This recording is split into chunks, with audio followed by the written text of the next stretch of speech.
I'd like to briefly touch on a complex issue in regards to pinpointing both the start and end dates of production of the black box titles.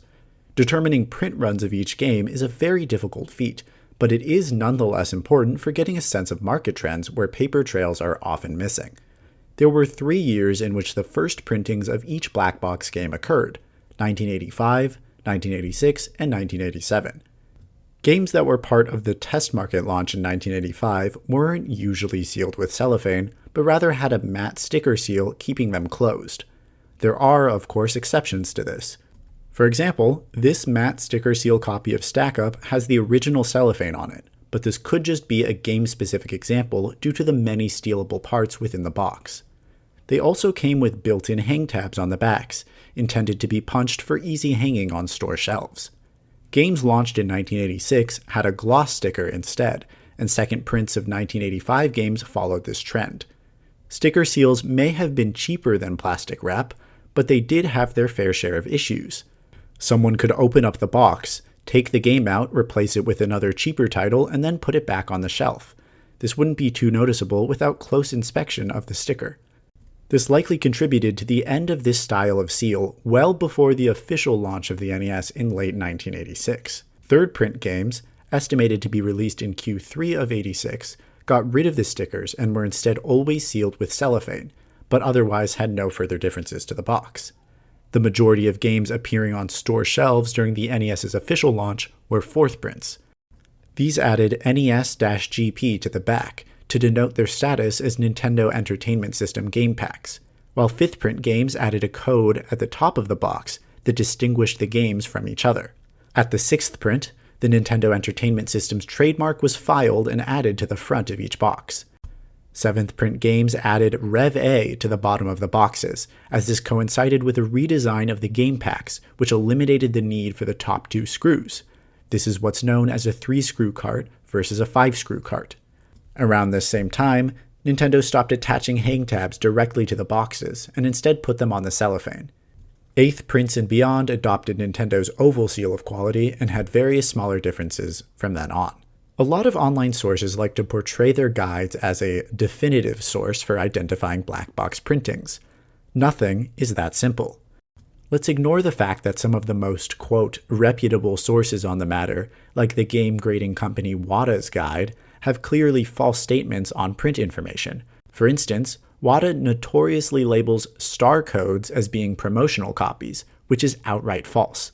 These were the first known prints of popular black box and other games that simply recognize the fact that a warranty was added to include Mexico with Canada and America. But regardless, black box prints didn't follow a simple linear release like many believe. To take a look at one specific example of a game that breaks all of the rules of black box prints, let's take a look at Gumshoe. The first printing of Gumshoe featured a gloss sticker, like all other 1986 games, but has an NES GP on the box, which is characteristic of a fourth printing. This could obviously be treated as an outlier, but there are other instances of games having prints that don't line up with their release dates. Balloon Fight came out in September of 1986, which is supposed to be around the time that Nintendo was printing their NES-GP boxes.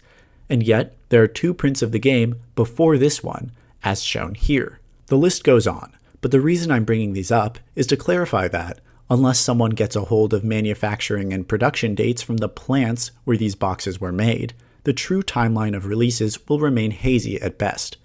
In fact, not even Nintendo knows when they put out certain titles.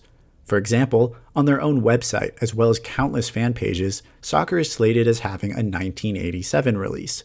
However, we know that this is false.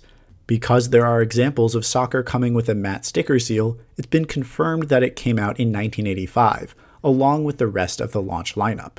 This evidence is corroborated with newspaper articles from the era mentioning the release of Soccer along with the other 1985 games. This is just one example, but I'll provide some more specific ones in the game sections where this becomes relevant. Basically, this is all to say that you should take the print dates as a loose suggestion rather than a hard fact, even when they come directly from Nintendo. Now you sat through a bunch of technical terms. But for what? Why does this even matter? Well, knowing when a game came out is extremely important for historical context.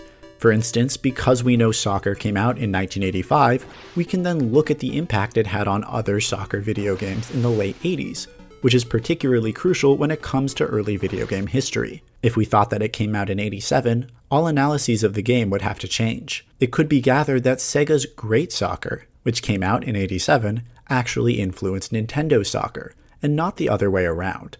Needless to say, this would alter our understanding of the genre quite a bit. Print identification also helps us determine when reprints stopped. A good example of this is StackUp.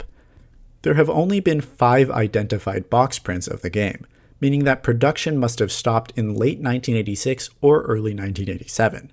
This can be contributed to several factors: increased price compared to other titles, poor quality of the game, and lack of interest in Rob, to name a few.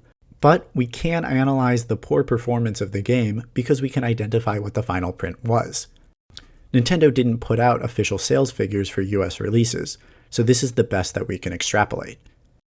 I'll be going into more depth on both of these games in the near future, but in a nutshell, these are just a couple of reasons why cataloging boxes and identifying print variants is important.